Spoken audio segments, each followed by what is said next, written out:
En la compleja y a menudo sangrienta geografía oculta de México, existen territorios donde los mapas oficiales del gobierno no sirven de nada, donde la ley del Estado se evapora antes de tocar el suelo, y donde la autoridad se mide no por votos, sino por el calibre de las armas y el control de los recursos. Uno de estos lugares, quizás el más volátil y peligroso de todos en la última década, es el infame Triángulo Rojo del estado de Puebla. Es una franja de tierra árida y polvorienta que abarca municipios como Tepeaca, Quecholac, Acatzingo y Palmar de Bravo. En esta región el aire no huele a campo, ni a lluvia, ni a tierra mojada. El aire huele a un aroma químico, penetrante, dulce y mareador. El olor de la gasolina cruda. Aquí, bajo la superficie aparentemente tranquila de los campos de cultivo de hortalizas, corren las venas de acero de Petróleos Mexicanos, Pemex, ductos de alta presión que transportan la sangre energética del país desde las refinerías del Golfo hacia el centro de la República. Pero en la superficie esa sangre ha sido reclamada por clanes locales, familias enteras dedicadas al huachicol, el arte peligroso y el delito federal de perforar los tubos para extraer el combustible y venderlo en el mercado negro. Para el gobierno federal y los medios de comunicación, estos hombres son criminales de alto impacto que desangran a la nación. Pero para los habitantes locales, para el pueblo que vive al margen del progreso, son empresarios, benefactores y a veces los únicos que traen pan a la mesa cuando las cosechas fallan. Esta es la historia de la Purga de Puebla, una crónica explosiva y real sobre cómo la familia Morales, un clan de huachicoleros tradicionales que operaba bajo un código de honor antiguo y estricto, decidió eliminar a 20 rivales de un cartel invasor usando la misma gasolina que les daba de comer. Fue una guerra donde las balas fueron lo de menos. Lo que mató fue el fuego y la sentencia se escribió con diésel. Don Tiburcio Morales, conocido respetuosamente en toda la región de San Martín como el ingeniero, no poseía un título universitario colgado en la pared de su oficina. Su apodo venía de una habilidad práctica y casi sobrenatural para localizar los ductos enterrados sin usar tecnología, solo con la intuición y una varilla de metal, y por su capacidad para perforar tuberías de alta presión sin causar explosiones catastróficas, una técnica que requiere manos de cirujano y nervios de acero. Don Tiburcio era el patriarca indiscutible de la zona. A sus 60 años, con el rostro curtido por el sol y las manos siempre manchadas de grasa, manejaba el negocio familiar con la precisión de un relojero suizo y la mano dura de un general revolucionario. Su familia no era un cartel de drogas, ellos despreciaban el narcotráfico. Nosotros no vendemos veneno para los niños, solía decir don Tiburcio mientras supervisaba el llenado de los bidones en la madrugada. Nosotros vendemos energía. Le damos al pueblo lo que el gobierno le niega o le cobra a precio de oro. Gasolina barata para que muevan sus carcachas, para que lleven sus productos al mercado, para que la economía siga girando. Bajo su mandato, en los pueblos bajo su influencia, había reglas claras y férreas. No se secuestra a nadie, no se cobra piso a los comerciantes locales, no se roba a los vecinos y se respeta a las mujeres. El huachicol era un negocio ilegal, sucio y peligroso, sí, pero bajo el mando de los Morales tenía reglas. La familia operaba con la complicidad silenciosa de la policía municipal, que recibía su nómina puntualmente en sobres amarillos y con el apoyo incondicional de la gente, que servía de escudo humano, halcones y sistema de alarma ante los operativos de la Marina o el Ejército. Era una paz tensa, una estabilidad comprada con dinero y lubricada con diésel. Pero la riqueza, especialmente la riqueza líquida y fácil del combustible robado, atrae a los depredadores más grandes. En el ecosistema criminal de México siempre hay alguien más hambriento, más violento y con menos escrúpulos esperando en las sombras. La amenaza para la hegemonía de los Morales llegó desde el norte, en forma de una célula de avanzada de un cartel conocido como Los Zetas Vieja Escuela. Aunque en la región la gente, temerosa de pronunciar su nombre, simplemente los llamó Los Forasteros. Eran hombres que no sabían de válvulas ni de presión, ni de ingeniería hidráulica. Solo sabían de terror, de desmembramientos y de someter a la población mediante el miedo puro. Llegaron a Puebla no para negociar rutas ni para compartir el territorio, sino para conquistar. Querían el control total y absoluto del Ducto 44, la línea principal que es la joya de la corona del robo de combustible. El primer aviso de que los tiempos de paz habían terminado no fue una carta diplomática ni una reunión en lo oscurito, fue un cadáver. El sobrino favorito de don Tiburcio, un joven de 22 años llamado Lalo, que se encargaba de la logística y el mantenimiento de los camiones cisterna modificados, desapareció una noche mientras revisaba una toma clandestina. Apareció a la mañana siguiente, colgado de un puente peatonal sobre la autopista Puebla-Orizaba, a la vista de miles de automovilistas. El cuerpo de Lalo había sido tratado con una brutalidad innecesaria. Tenía una manguera de gasolina industrial enrollada en el cuello a modo de soga y un mensaje clavado en el pecho con un picahielo. El ducto tiene nuevo dueño. Alíñense o se mueren. Ate. El comandante Nitro. Don Tiburcio llegó al lugar bajo una lluvia fría, iluminado por las luces rojas y azules de las torretas de la Policía Federal que, como siempre, llegó tarde para proteger pero temprano para acordonar. El ingeniero miró el cuerpo de su sangre. No lloró. Los hombres de gasolina no lloran, porque las lágrimas no apagan el fuego. Se inflaman. Bajó a su sobrino con ayuda de sus hijos. Le cerró los ojos y ordenó un funeral digno, con banda de viento y cientos de coronas de flores. Sin embargo, don Tiburcio, siendo un hombre pragmático que entendía que la guerra abierta es mala para el negocio y atrae demasiado la atención del gobierno federal, intentó primero agotar la vía diplomática. Creyó erróneamente que estaba tratando con hombres de negocios, criminales racionales. Envió a un emisario de confianza, un abogado que servía de intermediario, para hablar con el líder de los forasteros, el psicópata apodado El Nitro. La oferta de los Morales fue generosa y sensata. Les permitirían operar en una sección norte del ducto. Les darían acceso a sus rutas de distribución y compartirían las ganancias a cambio de respetar las zonas tradicionales.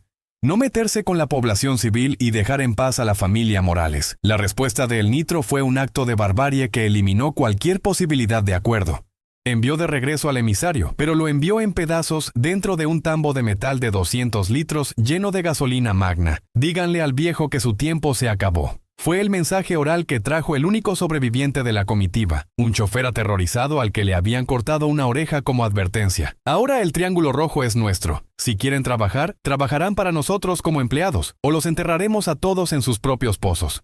La agresión escaló rápidamente en las semanas siguientes. Los forasteros empezaron a secuestrar pipas llenas de los Morales en las carreteras secundarias. Quemaron 2 bodegas de almacenamiento clandestino que contenían miles de litros de producto. Pero lo peor fue que rompieron el pacto social que mantenía la estabilidad en la región. Empezaron a cobrar extorsión a los taqueros, a los dueños de tortillerías, a los mecánicos, a la gente humilde que don Tiburcio había protegido durante décadas.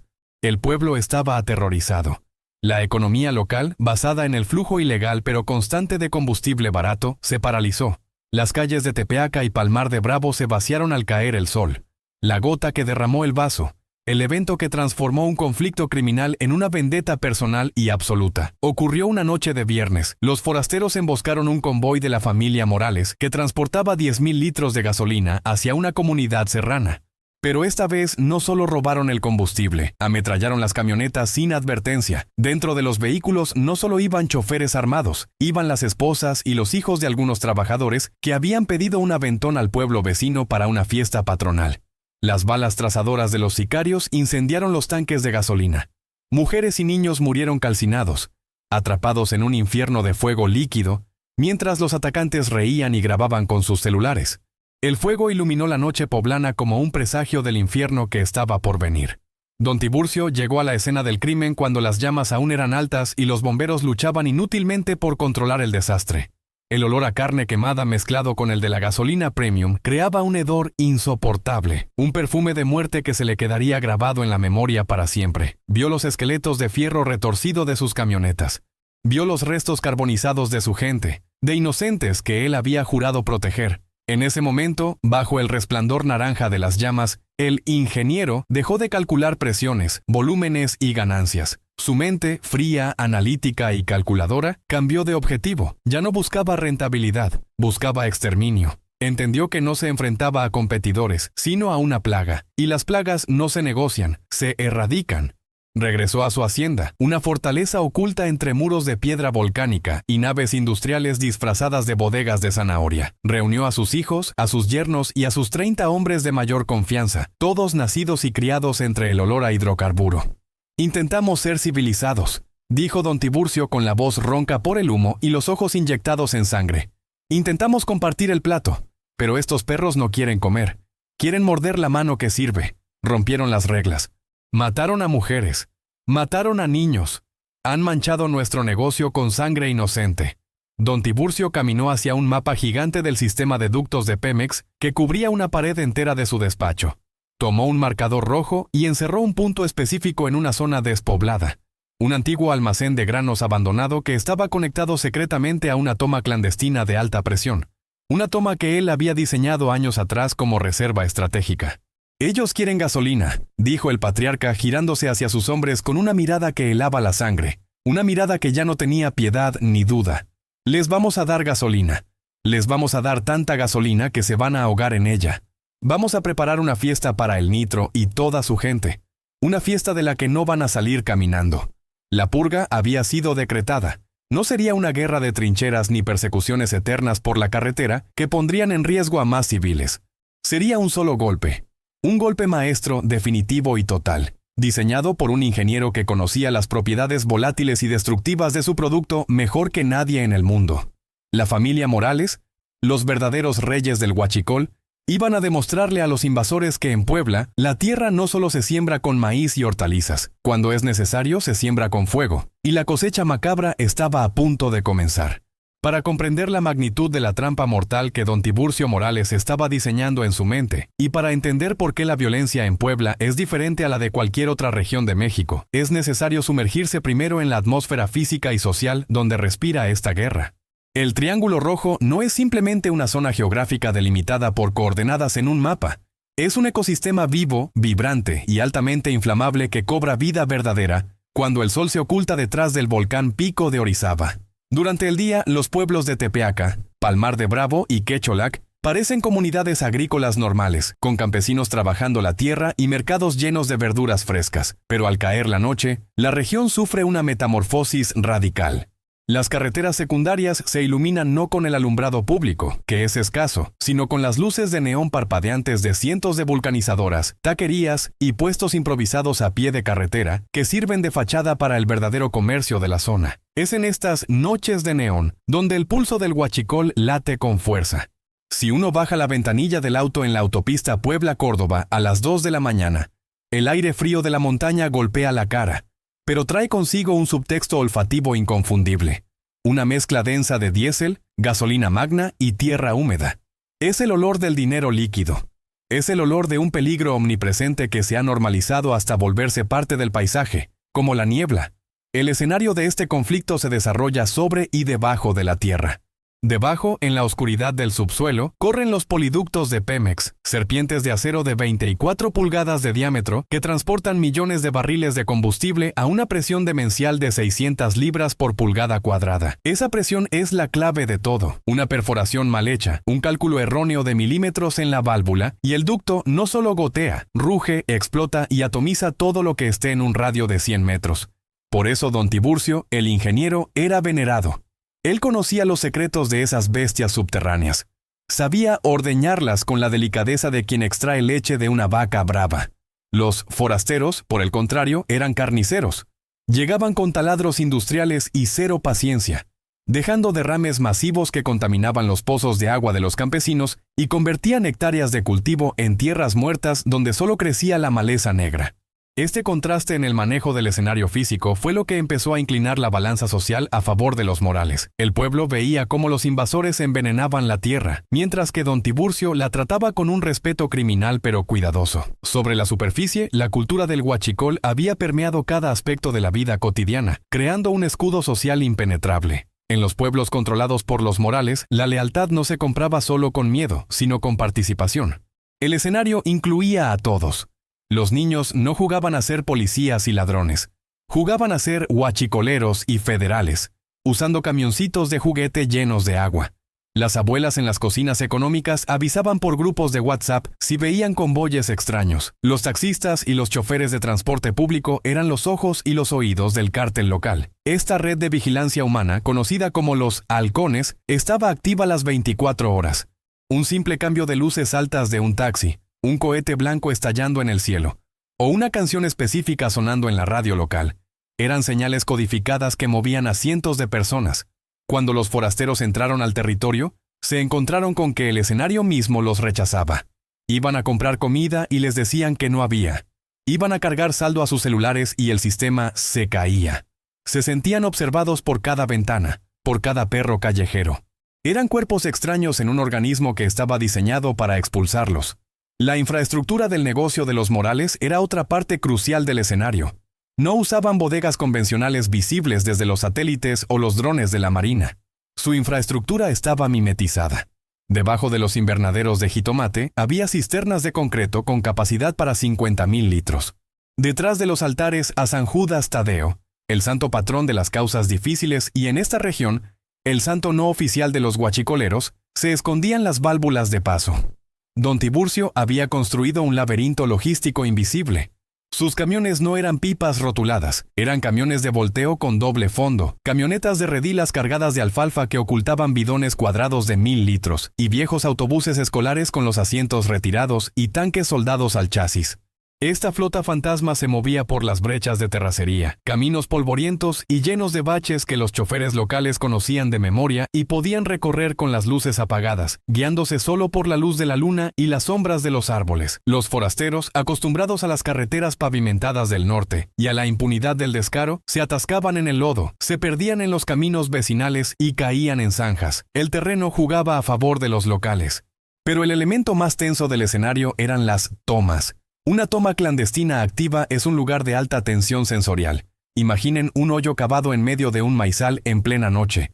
Huele tan fuerte a gasolina que los vapores distorsionan la vista y pican en la garganta. El sonido es un silbido constante, agudo, producido por la presión del combustible queriendo salir. Los hombres trabajan en silencio absoluto, con herramientas de bronce o aluminio para evitar chispas. No se puede usar celular cerca. No se puede fumar. Una chispa estática de la ropa sintética puede ser fatal. Es un trabajo de adrenalina pura.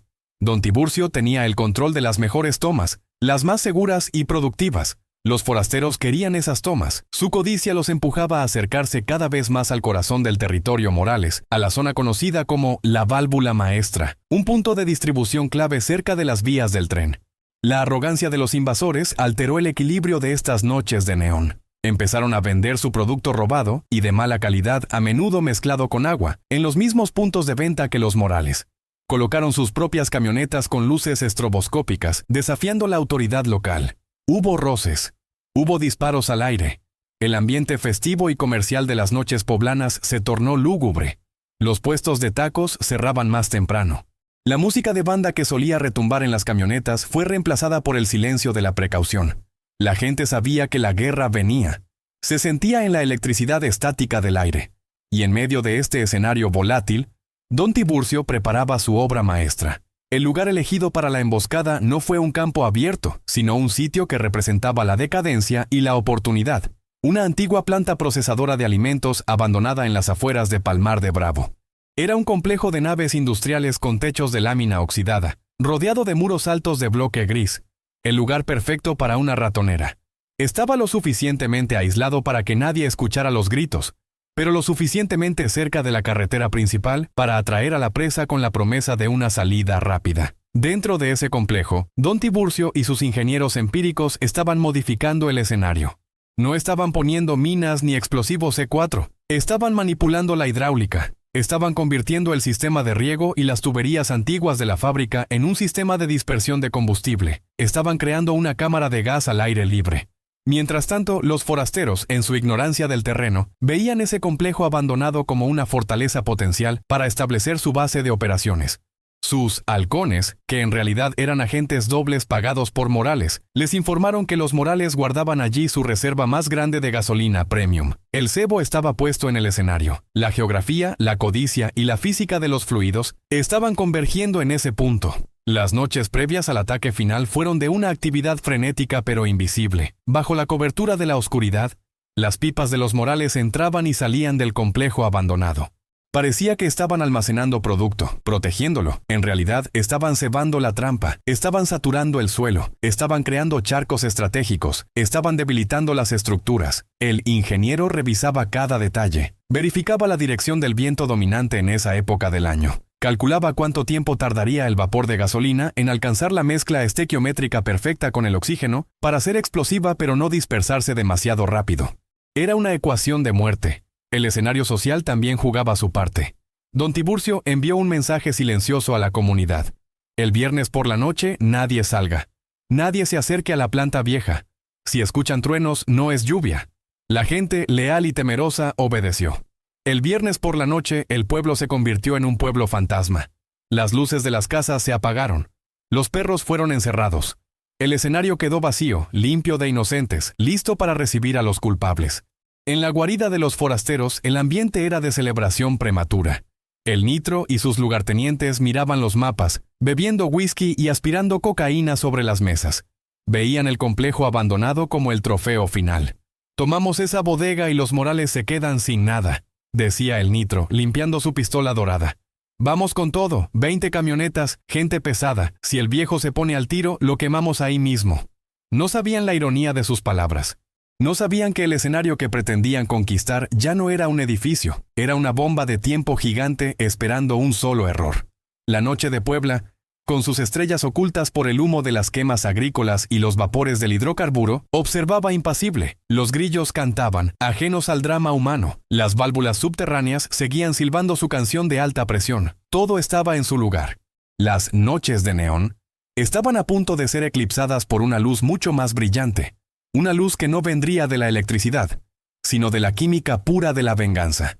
El escenario de válvulas y sombras estaba dispuesto para la última actuación de los forasteros. La guerra en el Triángulo Rojo no estalló únicamente porque un cartel invasor decidiera cruzar la frontera estatal.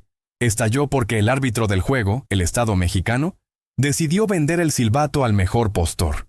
Para una familia como los Morales, que había operado durante 3 generaciones en la ilegalidad, la relación con la autoridad siempre había sido una transacción comercial, fría y predecible. No eran enemigos, eran socios silenciosos. La policía municipal recibía su nómina cada quincena para mirar hacia otro lado. La Policía Federal de Caminos cobraba su cuota de paso por cada pipa que circulaba por la autopista. Incluso algunos mandos militares recibían regalos en Navidad. Era un sistema de corrupción funcional. Un ecosistema de parásitos y huéspedes que mantenía la violencia al mínimo. Don Tiburcio, el ingeniero, entendía esto mejor que nadie. Él no pagaba sobornos, pagaba impuestos revolucionarios para mantener la paz. Pero cuando los forasteros llegaron con sus maletas llenas de dólares del narcotráfico y su brutalidad desenfrenada, la lealtad de las instituciones se evaporó más rápido que la gasolina al sol. La traición del sistema no fue un evento súbito. Fue una gangrena que se extendió desde las oficinas de los comandantes hasta las patrullas en la carretera, dejando a los Morales desnudos ante sus verdugos. El primer síntoma de esta enfermedad terminal ocurrió una semana después del asesinato del sobrino de Tiburcio. El ingeniero solicitó una reunión de emergencia con su contacto de más alto nivel, el comandante regional de la Policía Federal, un hombre al que apodaban el Águila.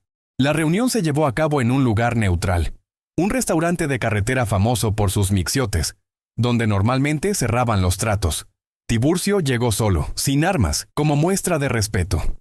Se sentó en la mesa del rincón, esperando ver la cara familiar de su socio corrupto. Pero el Águila no lo miró a los ojos. El oficial estaba nervioso, sudaba a pesar del aire acondicionado y jugueteaba con su radio. «Vengo a pedir que hagas tu trabajo, comandante», dijo Tiburcio poniendo un sobre grueso sobre la mesa. «Esos perros del norte están matando gente. Están calentando la plaza. Necesito que pongas retenes. Necesito que los saques de mi carretera». El Águila miró el sobre, pero no lo tocó. Hizo un gesto de desprecio. «Guarda tu dinero, Tiburcio. Ya no sirve aquí». «¿No es suficiente?», preguntó el ingeniero sintiendo un frío en el estómago. «Puedo duplicarlo. Sabes que siempre cumplo». «No es cuestión de cantidad, ingeniero. Es cuestión de jerarquía», susurró el policía inclinándose sobre la mesa. «La orden viene de arriba. De muy arriba. Los nuevos... los forasteros. Ellos trajeron una oferta que nadie puede rechazar. No solo pagan más, amenazaron con matar a las familias de los oficiales que no cooperen. Ellos no juegan, Tiburcio. Tú eres un hombre de negocios. Ellos son terroristas. Entonces, ¿me estás diciendo que me vas a dejar solo?», dijo Tiburcio con la voz cargada de una ira contenida. «¿Después de 10 años me vendes por miedo?».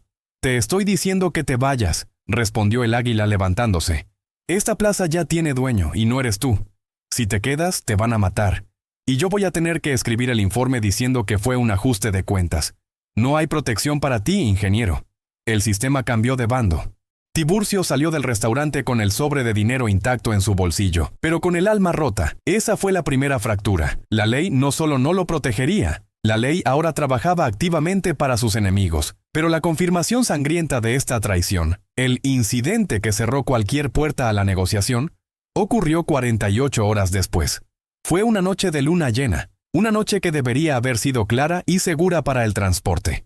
Los Morales habían organizado un convoy de 3 camiones cisterna, modificados para mover 50,000 litros de diésel robado hacia una bodega segura en la sierra, intentando salvar algo de su inventario antes de que los forasteros lo tomaran todo. Iban escoltados por 2 camionetas con hombres armados, sus mejores pistoleros. La ruta había sido trazada por caminos vecinales que, supuestamente, estaban bajo la vigilancia de la policía municipal aliada. A las 2 de la mañana, el convoy llegó a un entronque conocido como la Y. De repente, las luces azules y rojas de las torretas policiales iluminaron la oscuridad. Eran 3 patrullas de la Policía Federal y 2 de la municipal. Los choferes de los Morales suspiraron aliviados. «Son los azules», dijeron por la radio. «Seguro quieren su aguinaldo adelantado». El convoy se detuvo. Los choferes bajaron con las manos en alto, sonriendo, esperando la rutina de siempre, el saludo, el soborno, la despedida. Pero esta vez, los policías no bajaron las armas, se mantuvieron detrás de sus puertas blindadas, apuntando. «¡Al suelo! ¡Todos al suelo!», gritó un oficial por el altavoz. Los hombres de Morales, confundidos, obedecieron. Se tiraron a la tierra. Fue entonces cuando la traición se materializó en su forma más vil. Las patrullas no estaban ahí para arrestarlos, estaban ahí para entregarlos. De entre las sombras de los maizales salieron 5 camionetas negras sin placas. Eran los forasteros. Los policías, los representantes del Estado se apartaron. Abrieron el paso. Literalmente le sirvieron la mesa a los sicarios. El Nitro bajó de una de las camionetas negras, caminando con esa arrogancia de depredador impune. Saludó al oficial a cargo con un apretón de manos. Un apretón de manos entre la ley y el crimen, sellado sobre las espaldas de los hombres de Morales que yacían en el polvo. «Gracias, oficial. Nosotros nos encargamos desde aquí», dijo el Nitro. Lo que siguió no fue un arresto, fue una ejecución. Los forasteros no querían prisioneros, querían enviar un mensaje. Ahí mismo, bajo la luz estroboscópica de las patrullas que seguían encendidas, los sicarios abrieron fuego. Rat-tat-tat-tat-tat. Los choferes y los escoltas de los Morales fueron masacrados en el suelo. No tuvieron oportunidad de defenderse. Habían bajado la guardia porque confiaban en el uniforme. Murieron traicionados por el mismo escudo que habían pagado durante años. El Nitro se acercó a uno de los camiones cisterna. Abrió la válvula y dejó que el diésel se derramara sobre los cuerpos acribillados. Luego encendió un cigarro y lo dejó caer. ¡Wush! La explosión iluminó la noche. Los policías subieron a sus patrullas y se fueron, dejando atrás la pira funeraria, escoltando ahora al convoy de los forasteros que se robaba los otros 2 camiones. Don Tiburcio recibió la noticia al amanecer. Uno de sus halcones, un niño de 12 años que había estado escondido en un árbol cercano, vio todo y corrió 10 kilómetros para contárselo. El relato del niño fue devastador. Don Tiburcio, los federales, ellos los agarraron. Ellos dejaron que los mataran. Se rieron con ellos. El ingeniero se sentó en su silla de cuero, en la penumbra de su despacho. Se quedó en silencio durante 1 hora completa. No movió un músculo. Su mente estaba procesando la nueva realidad. La ecuación había cambiado radicalmente. Ya no se enfrentaba a un grupo criminal rival.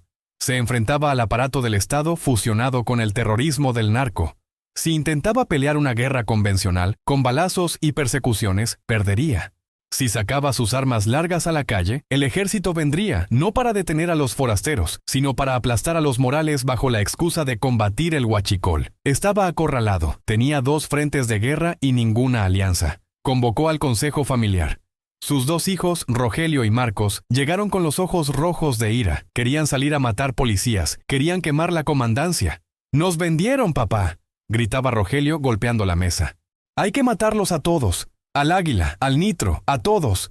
Si atacas a la policía, el gobierno federal nos va a borrar del mapa mañana mismo», dijo Tiburcio con voz gélida. «Eso es lo que ellos quieren. Quieren que reaccionemos como animales para tener la excusa de exterminarnos y quedarse con todo el negocio». «Entonces, ¿qué hacemos?», preguntó Marcos desesperado. «¿Nos dejamos matar? ¿Esperamos a que vengan por nosotros a la casa?». «No», dijo el ingeniero. Se puso de pie y caminó hacia la ventana, mirando sus campos. «No podemos ganarles en violencia. Ellos tienen más armas y tienen la placa. Pero nosotros tenemos algo que ellos no tienen». «¿Qué?», preguntaron los hijos. «Tenemos el control de la llave. Conocemos el flujo. Ellos solo ven dinero. Nosotros vemos presión, volumen y temperatura». Don Tiburcio se giró. Su rostro ya no era el de un hombre de negocios preocupado. Era el rostro de un verdugo que ha aceptado su destino. El sistema nos traicionó. La ley está muerta.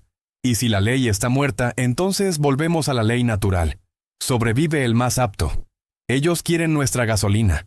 Están desesperados por ella. Creen que nos tienen derrotados.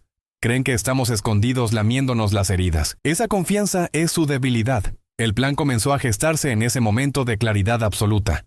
Tiburcio entendió que no podía dispararles a 20 sicarios rodeados de policías. Tenía que atraerlos a un lugar donde la policía no pudiera entrar, o no quisiera entrar. Tenía que crear un escenario donde el arma no fuera un rifle, sino el entorno mismo. «Vamos a darles lo que quieren», dijo Tiburcio. «Vamos a preparar el caballo de Troya. Pero no irá lleno de soldados, irá lleno de muerte líquida». «¿Estás hablando de la planta vieja?», preguntó Rogelio, entendiendo a medias. «Estoy hablando de una purga», sentenció el padre. «Vamos a invitar a El Nitro y a toda su cúpula a robar el cargamento más grande que jamás hayan visto. Vamos a hacer que se sientan los reyes del mundo por 1 hora, y luego, cuando estén borrachos de codicia y gasolina, vamos a cerrar la puerta y vamos a encender la luz». La falla del sistema había empujado a una familia de delincuentes funcionales hacia el terrorismo táctico. La traición del comandante Águila y la masacre en la Y eliminaron cualquier rastro de humanidad en los Morales. Ya no había vuelta atrás. Si el Estado no iba a protegerlos, el Estado tampoco podría juzgarlos por lo que estaban a punto de hacer. Don Tiburcio tomó un teléfono desechable. «Llama a El Tuercas», ordenó a su hijo. «Dile que necesito que modifique las válvulas de la planta de Palmar. Necesito que convierta los aspersores de riego en aspersores de combustible». «Papá, eso es una locura. Si eso explota, se va a ver desde el espacio». «Exacto», dijo el ingeniero. «Quiero que se vea. Quiero que el comandante Águila vea el hongo de fuego desde su oficina y sepa que cometió un error. Quiero que los forasteros ardan tan rápido que no tengan tiempo ni de rezar». La reunión terminó. La decisión estaba tomada. La traición del sistema había firmado la sentencia de muerte de 20 hombres. La familia Morales, abandonada por la ley, se encomendó a la única fuerza que nunca traiciona: la termodinámica del fuego. El tiempo en el Triángulo Rojo dejó de medirse en horas y comenzó a medirse en latidos. Tras la sentencia dictada por don Tiburcio en su despacho, la maquinaria de la familia Morales entró en un estado de ebullición silenciosa. Ya no había espacio para el luto por los muertos ni para el miedo a los vivos, solo había espacio para la ingeniería de la venganza. La hacienda de los Morales, normalmente un centro de logística para el transporte de combustible, se transformó en un laboratorio de guerra asimétrica. Si el Estado los había traicionado y los cárteles los querían exterminar, ellos responderían con el único lenguaje que todos entendían en esa región: la termodinámica. La operación Caballo de Troya no fue un plan improvisado por la desesperación. Fue el diseño meticuloso de una mente que había pasado 40 años manipulando fluidos volátiles. Don Tiburcio sabía que no podía ganar un tiroteo convencional contra los rifles de asalto y los lanzagranadas de los forasteros. Necesitaba cambiar el campo de batalla. Necesitaba que sus enemigos entraran voluntariamente en un horno antes de saber que estaba encendido. El primer paso fue la preparación del cebo. En el taller principal, un galerón inmenso con techo de lámina que olía a grasa y solvente, el Tuercas, el jefe de mecánicos de la familia, dirigía una operación febril. El objetivo era modificar 3 camiones cisterna. Pero no se trataba de blindarlos para resistir balas, como harían los narcos. Se trataba de convertirlos en bombas de fragmentación móviles y, al mismo tiempo, en el objeto de deseo más irresistible para un criminal codicioso. «Tienen que verse llenos, pesados y vulnerables», instruyó don Tiburcio inspeccionando los vehículos. «Quiero que parezca que están a punto de romperse». Los mecánicos tomaron 3 viejos camiones Dina, veteranos de 1000 batallas en las brechas, y comenzaron a trabajar en sus tanques. Soldaron compartimentos internos falsos. La capa exterior del tanque se llenaría con gasolina magna real, para que si los sicarios disparaban o perforaban para probar la mercancía, saliera oro líquido. Pero el núcleo, el corazón de los tanques, estaba cargado con una mezcla mucho más inestable. Una combinación de diésel, fertilizante de nitrato de amonio, comúnmente usado en los campos de hortalizas de la región, y viruta de magnesio raspada de rines viejos. «Es una receta vieja», murmuró el Tuercas, limpiándose el sudor de la frente con un trapo sucio. «El diésel quema lento, el fertilizante da la potencia y el magnesio hace que el fuego no se pueda apagar con agua. Va a arder a 2000 grados. Además, debilitaron intencionalmente las válvulas de descarga traseras. Las aflojaron lo suficiente para que gotearan constantemente, dejando un rastro visible, un hilo de sangre de combustible que gritaba negligencia y urgencia. Era el señuelo perfecto. Un convoy herido, cargado de millones de pesos, huyendo desesperadamente. Mientras tanto, en la planta abandonada de Palmar de Bravo, el verdadero escenario de la muerte tomaba forma. El lugar era un esqueleto industrial, una antigua procesadora de alimentos enlatados que había quebrado en los años 90. Naves industriales vacías, silos oxidados y una red de tuberías aéreas que cruzaban el complejo como venas secas. Don Tiburcio envió allí a su hijo mayor, Rogelio, con un equipo de fontaneros de confianza. Su misión no era reparar la planta, sino pervertir su función original. El sistema contra incendios de la fábrica, una red de aspersores en el techo diseñada para rociar agua y sofocar llamas, fue el objetivo. Los hombres de Rogelio conectaron la tubería principal de agua a una toma clandestina de alta presión que pasaba a 500 metros de la propiedad. Usaron mangueras industriales de alta resistencia y motobombas robadas a Pemex para crear un bypass. «Vamos a invertir el sistema», explicó Rogelio a sus hombres, iluminando los planos con una linterna. En lugar de agua para apagar fuego, estos aspersores van a escupir gasolina nebulizada. El concepto era aterradoramente científico. Don Tiburcio sabía que la gasolina líquida arde, pero la gasolina en aerosol explota. Al forzar el combustible a través de las boquillas estrechas de los aspersores a alta presión, crearían una nube, una niebla fina de hidrocarburo que saturaría el aire dentro de la nave principal. Se llama explosión termobárica o bomba de vacío. Cuando esa nube se encendiera, no sería solo un incendio, sería una onda expansiva capaz de colapsar los pulmones y derretir el acero. Los fontaneros trabajaron durante 2 noches sin dormir, sellando fugas, probando la presión con aire comprimido para no delatarse por el olor antes de tiempo. Modificaron las válvulas para que pudieran abrirse remotamente mediante un sistema de solenoides eléctricos, conectados a una batería de camión. Todo era rústico, tecnología agrícola adaptada al terror, pero era funcional. El tercer frente de la preparación fue la inteligencia y la desinformación. La familia Morales activó su red de halcones y espías, pero esta vez para vender una mentira. Don Tiburcio sabía que los forasteros tenían informantes infiltrados en el pueblo. Necesitaba que esa información llegara a El Nitro. En la cantina del pueblo, un chofer de los Morales, actuando bajo órdenes estrictas, se emborrachó y comenzó a hablar de más. El viejo ya se rindió, balbuceó el chofer, asegurándose de que el oreja del cartel lo escuchara. Va a mover todo lo que queda. 100,000 litros. Mañana en la noche. Lo van a esconder en la planta vieja de Palmar antes de huir al norte. El patrón está asustado. Van sin escolta pesada. Solo los choferes y Dios. La información voló. Llegó a los oídos de El Nitro como música celestial. El líder de los forasteros, cegado por su reciente victoria con la Policía Federal y por la arrogancia de creer que había roto el espíritu de los Morales, mordió el anzuelo con una voracidad estúpida. «Se van como ratas», dijo El Nitro a sus lugartenientes celebrando en su casa de seguridad. «Vamos a caerles, nos quedamos con la gasolina, con los camiones y si tenemos suerte, agarramos al viejo Tiburcio y lo colgamos en la plaza. Quiero a todos. 20 camionetas. Nadie se queda fuera de la foto del triunfo». La noche elegida para la operación Caballo de Troya llegó con una atmósfera pesada, cargada de electricidad estática. El cielo sobre Puebla estaba nublado, ocultando la luna y convirtiendo el Triángulo Rojo en una boca de lobo. A las 11 de la noche, los 3 camiones cisterna modificados, los Caballos de Troya, salieron de la hacienda Morales.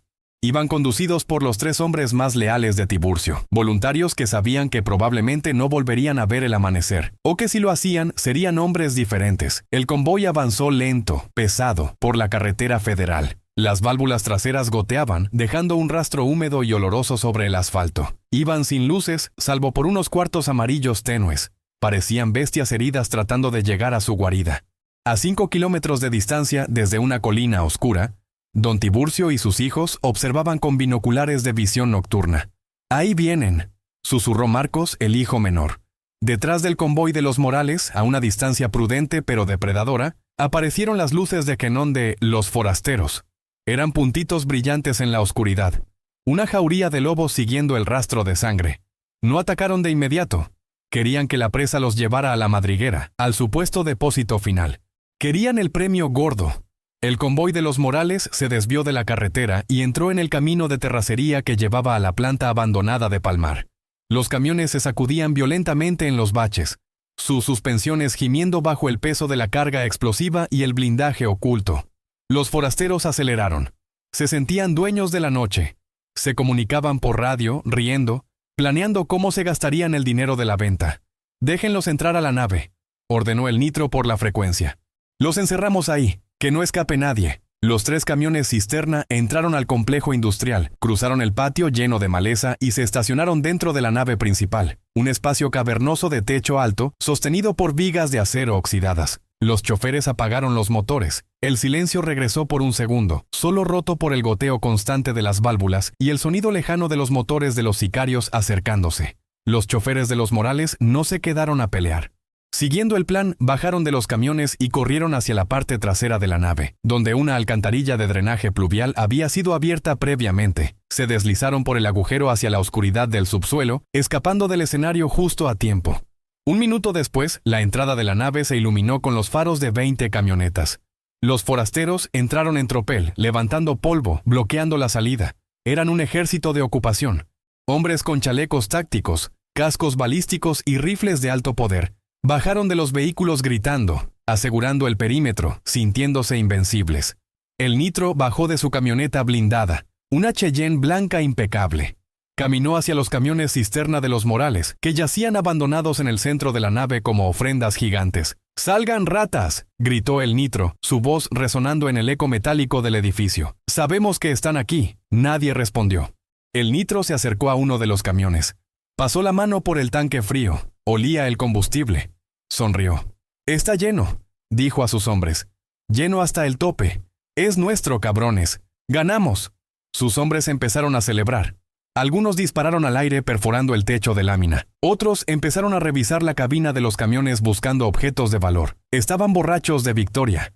Se agruparon alrededor de los camiones, 20 sicarios de élite, la fuerza de choque que había aterrorizado al Estado, ahora convertidos en niños codiciosos alrededor de una piñata. A 500 metros de ahí, en una caseta de vigilancia en ruinas sobre una loma, don Tiburcio escuchaba todo a través de un micrófono oculto en uno de los camiones. Escuchaba las risas, escuchaba la soberbia. Su mano descansaba sobre una caja de interruptores industriales que habían arrancado de la pared de la fábrica y recableado. Había 2 palancas. La primera era para las bombas de inyección. La segunda era para la ignición. Don Tiburcio miró a sus hijos. En sus caras ya no había duda, solo una expectativa sombría. «La codicia es el único veneno que no tiene antídoto», dijo el patriarca. Accionó la primera palanca. ¡Clac! Dentro de la nave industrial el sonido fue sutil al principio. Un siseo. Como si 1000 serpientes despertaran al mismo tiempo en el techo. Los sicarios miraron hacia arriba. De los aspersores oxidados, de las tuberías que cruzaban las vigas, empezó a salir una niebla. No era agua, no era transparente. Era una bruma amarillenta, densa, que caía con fuerza impulsada por las motobombas de alta presión ocultas. El olor golpeó a el Nitro un segundo después.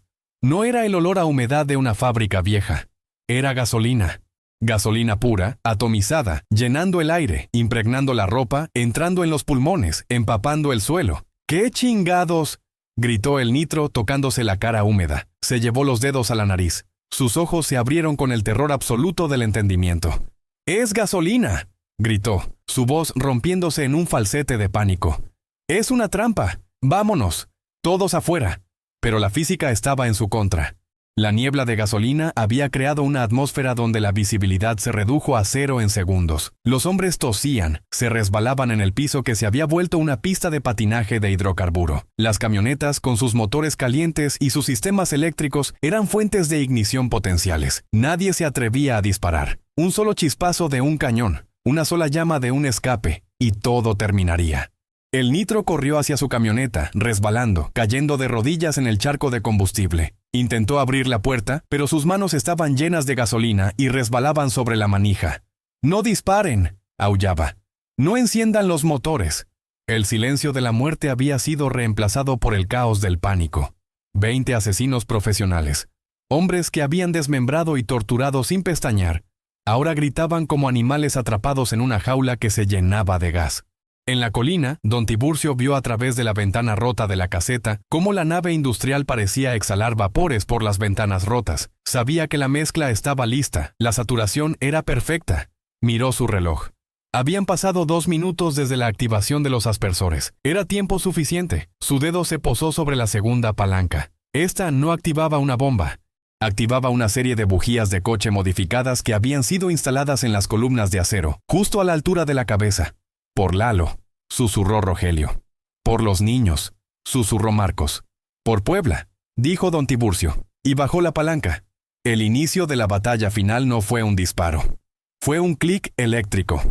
Una chispa azul, minúscula, insignificante en cualquier otro contexto, saltó entre los electrodos de una bujía en el centro de la nave saturada de aerosol. Esa pequeña chispa encontró a la molécula de hidrocarburo, que a su vez encontró al oxígeno, y en una fracción de milisegundo, la química desató su furia acumulada. El caballo de Troya no había liberado soldados, había liberado el infierno mismo. La trampa estaba cerrada, la preparación había terminado. Ahora solo quedaba la física. El universo, en su infinita complejidad, a veces se reduce a momentos singulares donde el tiempo parece detenerse y la realidad se condensa en un solo punto de luz. Para los 20 hombres del cartel Los Forasteros, atrapados dentro de la nave industrial saturada de vapor de gasolina, y para la familia Morales que observaba desde la seguridad de la colina, ese momento fue el instante preciso en que la chispa azul de la bujía modificada tocó la atmósfera cargada del edificio. No hubo un proceso gradual. No hubo un incendio que comenzara pequeño y creciera. Lo que ocurrió desafió la comprensión humana inmediata porque pertenecía más al ámbito de la catástrofe industrial que al de la guerra criminal. Fue una ruptura violenta de la física. La mezcla estequiométrica de oxígeno y gasolina atomizada, al encenderse, no quemó, detonó. En una fracción de segundo, el aire dentro de la bodega, que segundos antes era respirable aunque tóxico, se transformó en una esfera de plasma a 1500 grados centígrados. Fue el nacimiento de un sol artificial en la tierra oscura de Puebla. El sonido no llegó primero. Primero llegó la luz. Un destello blanco, cegador, más brillante que un relámpago al mediodía, que iluminó el interior de la nave con tal intensidad que las sombras de los sicarios quedaron impresas por un microsegundo en las paredes de concreto, antes de que las paredes mismas dejaran de existir. El Nitro, el líder sanguinario que había aterrorizado la región, no tuvo tiempo de sentir dolor. Su cerebro ni siquiera pudo procesar la señal de sus nervios quemándose. En el instante en que la onda de choque térmica lo alcanzó, su cuerpo, compuesto en un 70% de agua, se vaporizó instantáneamente. No hubo gritos finales, no hubo súplicas, no hubo intentos heroicos de escape. La arrogancia, la crueldad y la codicia se disolvieron en átomos de carbono y ceniza. La gran explosión no discriminó entre el jefe y el peón, entre la camioneta blindada y la carne humana. Todo lo que estaba dentro de ese perímetro fue igualado por el fuego purificador. Desde la colina, a 500 metros de distancia, don Tiburcio y sus hijos vieron algo que desafiaba la lógica. No vieron explotar el edificio, vieron cómo el edificio se inflaba. Las paredes de bloque y concreto se abombaron hacia afuera por una fracción de segundo, incapaces de contener la presión monstruosa de la expansión de los gases. Luego, el techo de lámina, una estructura que pesaba toneladas, salió disparado verticalmente hacia el cielo nocturno como si fuera la tapa de una olla a presión gigante, girando en el aire envuelto en llamas azules y naranjas. Entonces llegó el ruido. ¡Boom! No fue un estruendo seco como el de una bomba C4. Fue un rugido profundo, gutural, un bramido de la tierra misma abriéndose. La onda expansiva golpeó a los Morales en la colina con fuerza física, empujándolos hacia atrás, haciéndoles sentir el golpe en el pecho y en los tímpanos. El suelo tembló bajo sus pies como si un terremoto de gran magnitud acabara de despertar. Los árboles cercanos se doblaron, despojados de sus hojas por el viento caliente que la explosión generó. Pero la primera detonación, la de la atmósfera saturada, fue solo el inicio de la sinfonía de destrucción. Segundos después, cuando el calor fundió los tanques de los caballos de Troya, los camiones cisterna modificados que Tiburcio había dejado como cebo, ocurrió la segunda fase. La mezcla de diésel, fertilizante de nitrato de amonio y viruta de magnesio alcanzó su punto crítico. ¡Kaboom! ¡Kaboom! ¡Kaboom! 3 explosiones secundarias más densas y brillantes sacudieron los cimientos de la noche. El magnesio, al encenderse, produjo una luz blanca enceguecedora, similar a la de las bengalas militares, pero con una temperatura capaz de derretir el chasis de los motores. Columnas de fuego líquido salieron disparadas en todas direcciones, lloviendo sobre los restos de las camionetas de los sicarios, asegurándose de que nada, absolutamente nada, quedara reconocible. Las camionetas de lujo, los rifles de asalto importados, los fajos de dólares robados, todo se convirtió en escoria fundida. El metal de los vehículos de los forasteros goteaba como cera de vela sobre el suelo vitrificado. La gran explosión creó un hongo de humo negro y fuego que se elevó cientos de metros hacia el cielo. Visible desde los municipios vecinos de Tecamachalco y Quecholac, para los habitantes de la región acostumbrados a los incidentes menores de los guachicoleros, esto fue diferente. Salieron de sus casas santiguándose, mirando esa columna de fuego bíblica que parecía conectar la tierra con el infierno. Sabían, con ese instinto que da vivir en zona de guerra, que eso no había sido un accidente, no era una toma que se salió de control, era un mensaje, era la firma de los Morales escrita con letras de fuego en el horizonte. En la caseta de vigilancia, don Tiburcio se quitó el sombrero. Su rostro estaba iluminado por el resplandor naranja del incendio que ardía a medio kilómetro. Sentía el calor en la piel a pesar de la distancia. No sonreía. No había alegría en sus ojos, solo una terrible y fría satisfacción. Había funcionado. La física no había traicionado. Se acabó, dijo Tiburcio, su voz apenas audible por el zumbido en sus oídos. Sus hijos, Rogelio y Marcos, estaban pálidos. Habían crecido en el negocio del combustible. Habían visto incendios, pero nunca habían visto la aniquilación total. Miraban el cráter ardiente donde segundos antes había 20 hombres armados y vehículos blindados. Ahora solo había un lago de fuego. ¿Crees que quedó alguno vivo, papá?, preguntó Marcos temblando. Tiburcio miró el infierno que habían desatado. Ahí dentro no sobrevivieron ni las bacterias, hijo. Eso es una cremación industrial. El efecto termobárico de la explosión había hecho algo más que quemar. Había consumido todo el oxígeno en un radio de 200 metros. Si algún sicario hubiera sobrevivido milagrosamente a la onda de choque inicial y al calor, habría muerto asfixiado instantáneamente cuando el vacío succionó el aire de sus pulmones. Fue una muerte completa, una purga en el sentido más literal de la palabra. La familia Morales no solo había matado a sus enemigos, los había borrado de la existencia. No habría cuerpos que velar. No habría funerales para los forasteros.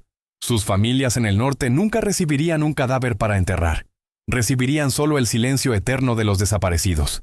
A medida que los minutos pasaban, el rugido inicial dio paso al crepitar furioso de las llamas que consumían lo que quedaba de la estructura de la fábrica. Las vigas de acero se retorcían y colapsaban con gemidos metálicos, cayendo sobre los escombros humeantes. El olor que llegaba hasta la colina ya no era solo de gasolina, era un olor complejo, metálico y acre, el olor de la destrucción total. Las alarmas de los pueblos cercanos comenzaron a sonar. Las sirenas de bomberos y policías se escuchaban a lo lejos, acercándose por la carretera. Pero don Tiburcio no tenía prisa. Sabía que nadie podría acercarse a ese infierno en las próximas horas. El calor era demasiado intenso. Tenían tiempo de retirarse. Tenían tiempo de desaparecer en la noche. «Vámonos», ordenó el ingeniero. «Ya no tenemos nada que hacer aquí. El fuego hará el resto del trabajo». Subieron a sus camionetas y se alejaron por las brechas de terracería, dando la espalda a la pira funeraria de sus enemigos. Mientras conducían, don Tiburcio miró por el espejo retrovisor. El resplandor del incendio seguía dominando la noche, una herida abierta en la oscuridad. Pensó en su sobrino Lalo. Pensó en las mujeres y niños calcinados en la emboscada.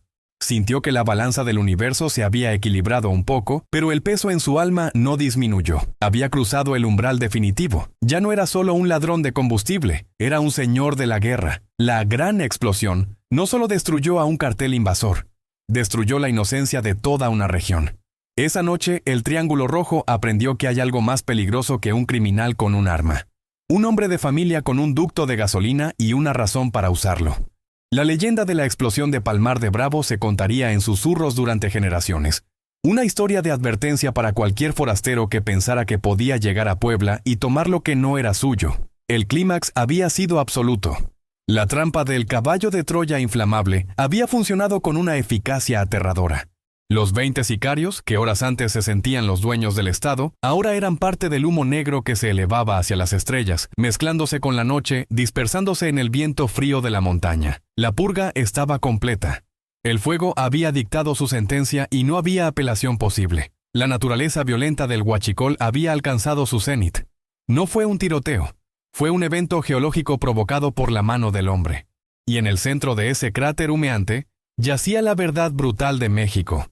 Cuando la ley falla, el fuego gobierna. Cuando el sol finalmente se atrevió a salir sobre el valle de Palmar de Bravo a la mañana siguiente, iluminó un paisaje que ya no pertenecía al mundo de los vivos, sino a la geografía de una pesadilla postindustrial. La columna de humo negro, densa y aceitosa, que había nacido de la gran explosión, todavía se elevaba perezosamente hacia el cielo gris, visible desde 50 kilómetros a la redonda como un monumento funerario de hollín. Lo que quedaba de la antigua planta procesadora de alimentos era un cráter humeante, un esqueleto de vigas de acero retorcidas por el calor extremo que se asemejaban a las costillas de una bestia prehistórica devorada por las llamas. El suelo, en un radio de 100 metros, se había vitrificado, la arena y la tierra se habían fundido hasta convertirse en una capa de cristal negro y quebradizo que crujía bajo las botas de los bomberos que, inútilmente, seguían rociando agua sobre los escombros calientes. No había nada que apagar, porque ya no quedaba nada combustible, todo se había consumido. Y lo más aterrador para los peritos de la fiscalía que llegaban con sus trajes blancos y sus cámaras fotográficas, no había cuerpos que levantar. La temperatura dentro de la nave industrial había superado los 2000 grados centígrados durante la fase crítica de la explosión termobárica. Los 20 sicarios de los forasteros, con sus armas, sus chalecos y su soberbia, habían sido reducidos a polvo de hueso y manchas de carbono irreconocibles. La purga había sido tan absoluta que no dejó ni siquiera fantasmas. El silencio en el triángulo que siguió a la catástrofe fue profundo y pesado. Las sirenas de las patrullas y los camiones de bomberos, que normalmente llenan el aire con su urgencia chillona, esa mañana estaban apagadas. Las autoridades caminaban en silencio, hablando en susurros, abrumadas por la magnitud de la destrucción. El comandante El Águila, el jefe de la Policía Federal que había traicionado a don Tiburcio vendiéndose al mejor postor, estaba presente en la escena. Miraba los restos fundidos de las camionetas de lujo de sus nuevos socios y sentía un frío glacial recorrerle la espalda, a pesar del calor que emanaba de las ruinas. Sabía exactamente quién había hecho esto. Reconocía la firma. No era un accidente, era una sentencia de muerte ejecutada con precisión de ingeniero. El Águila entendió mientras pateaba un pedazo de metal fundido que alguna vez fue un rifle AR-15, que había cometido el error de cálculo más grave de su carrera. Había subestimado a los locales, había creído que la brutalidad del norte podía vencer a la astucia del centro. Ahora sus socios estaban vaporizados y él estaba solo, expuesto ante la ira silenciosa de una familia que había demostrado ser capaz de desatar el infierno en la tierra. La versión oficial que se construyó en las horas siguientes fue una obra maestra de cinismo burocrático. Una mentira piadosa que convenía a todos. El gobierno estatal y federal no podían admitir que una familia de ladrones de combustible había aniquilado a un comando de un cartel nacional en una batalla campal. Eso sería admitir que el Estado había perdido el control total del territorio. Así que se redactó el informe de siempre, trágico accidente provocado por la mala manipulación de combustible robado. Los titulares de los periódicos locales y nacionales rezaban: explosión en bodega clandestina deja saldo indeterminado de muertos. Huachicoleros provocan incendio masivo en Palmar de Bravo. Nadie mencionó a los forasteros, nadie mencionó la emboscada. Para el mundo exterior, fue solo otro ejemplo de la estupidez de los criminales que juegan con fuego. Don Tiburcio, desde la seguridad de su hacienda, leyó los periódicos y asintió. La mentira oficial le servía de escudo. Si no había guerra, no había investigación. Si no había investigación, no había persecución. Pero en el inframundo, en las cantinas oscuras donde se cierran los tratos y en las frecuencias de radio encriptadas, la verdad corrió como pólvora. El mensaje de los Morales fue recibido alto y claro por todos los grupos criminales del país. El Triángulo Rojo dejó de ser visto como un territorio de conquista y pasó a ser visto como una zona de exclusión, un Chernóbil criminal. Los carteles rivales, supersticiosos y pragmáticos, miraron el cráter de Palmar de Bravo y decidieron que el costo de entrada era demasiado alto. Allí están locos, se decía en los corridos que empezaron a componerse en secreto. Allí no te disparan, te queman vivo. La región se blindó no con muros, sino con miedo. Los forasteros, descabezados tras la muerte de El Nitro y toda su cúpula operativa, se retiraron desordenadamente del estado, abandonando sus casas de seguridad y sus rutas, aterrorizados de que la próxima vez el suelo se abriera bajo sus pies. La paz regresó a Puebla, pero era una paz mafiosa, una tranquilidad comprada con la amenaza latente de la aniquilación total. Don Tiburcio Morales nunca volvió a ser el mismo. El hombre jovial que repartía despensas y bromeaba con los taqueros desapareció esa noche. Se convirtió en una sombra, en un patriarca recluso que rara vez salía de su fortaleza. Sus hijos, Rogelio y Marcos, Tomaron las riendas operativas del negocio, pero ellos también habían cambiado. Sus miradas se habían endurecido. Ya no veían la gasolina como un producto, sino como un arma.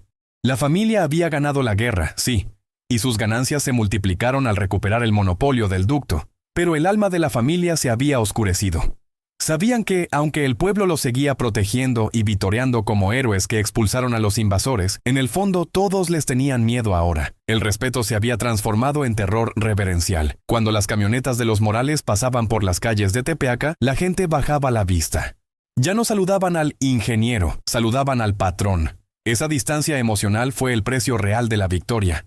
Una semana después de la explosión, el comandante El Águila intentó acercarse a don Tiburcio para arreglar las cosas, para volver al viejo acuerdo. Envió a un intermediario. La respuesta de Tiburcio fue corta y brutal. No lo mató, simplemente le mandó decir, el trato se acabó, ahora las reglas las pongo yo. Si veo una sola patrulla federal estorbando mis rutas, voy a asumir que quieren calor. El comandante, aterrorizado, ordenó a sus hombres que se mantuvieran alejados de los caminos vecinales. La Policía Federal se convirtió en un adorno en la autopista, ciegos y sordos ante el flujo constante de las pipas de los Morales. El Estado había capitulado ante el poder de la termodinámica. La ironía final de esta historia reside en el producto mismo, la gasolina. Esa sustancia líquida, derivada de fósiles muertos hace millones de años, que mueve al mundo moderno, se había convertido en la maldición de Puebla. La riqueza del subsuelo había envenenado la superficie. Los campesinos dejaron de sembrar hortalizas porque era más rentable sembrar tomas. Los jóvenes dejaron de ir a la escuela para convertirse en halcones. Y una familia trabajadora se había transformado en un escuadrón de la muerte. El oro negro brillaba, pero manchaba todo lo que tocaba.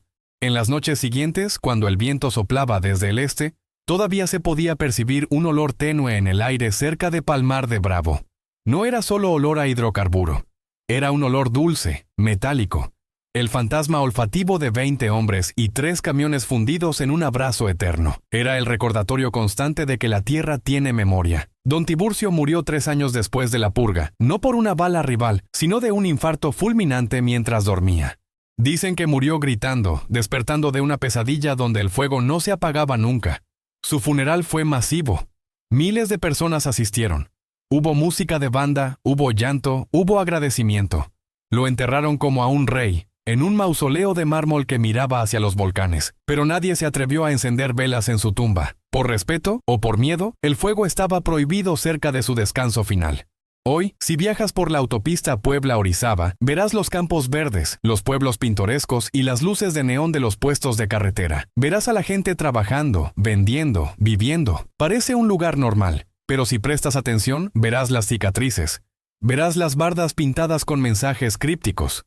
Verás las camionetas sin placas circulando con impunidad. Y si preguntas en voz baja sobre la purga o sobre el ingeniero, verás cómo la gente cambia de tema, cómo se ponen nerviosos, cómo miran hacia los lados. Es el tabú. Es la historia que todos conocen pero nadie cuenta en voz alta. La lección que dejó la gran explosión quedó grabada en el ADN de la región. El huachicol no es un juego de niños, es una industria de sangre. Y los Morales demostraron que, en el juego de tronos del crimen organizado, no gana el que tiene más balas, sino el que está dispuesto a quemar el tablero completo con todos los jugadores encima. Esta historia nos obliga a mirar al abismo de la realidad mexicana. Nos obliga a cuestionar la delgada línea entre el criminal y el sobreviviente, entre la justicia y la venganza. Los Morales hicieron lo que el Estado no pudo o no quiso hacer. Protegieron su territorio, protegieron a su gente y eliminaron a una amenaza letal. ¿Son villanos? Sin duda. Robaron a la nación y asesinaron a 20 personas. ¿Son héroes? Para la señora que vende tortillas y que ya no tiene que pagar extorsión a los zetas, quizás lo sean. Esa ambigüedad moral es el verdadero terror. Vivimos en un mundo donde a veces, para detener a los lobos, tienes que convertirte en el dragón. El silencio ha vuelto al triángulo rojo, pero es un silencio engañoso, como la calma antes de una erupción volcánica. Los ductos siguen ahí, latiendo bajo la tierra, llenos de presión, llenos de dinero, llenos de muerte. Y mientras esa sangre negra siga corriendo, siempre habrá alguien dispuesto a derramarla. Gracias por acompañarnos hasta el final de este descenso al infierno poblano.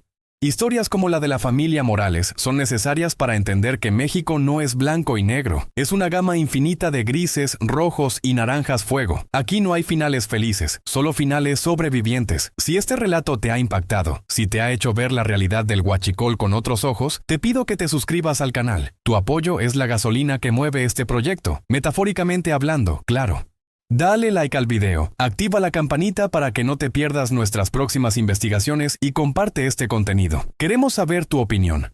¿Crees que la familia Morales tenía derecho a defenderse así ante la ausencia del gobierno? ¿O son igual de culpables que los invasores? Déjamelo en los comentarios. Nos vemos en la próxima entrega, donde seguiremos destapando las historias que el sistema intenta enterrar.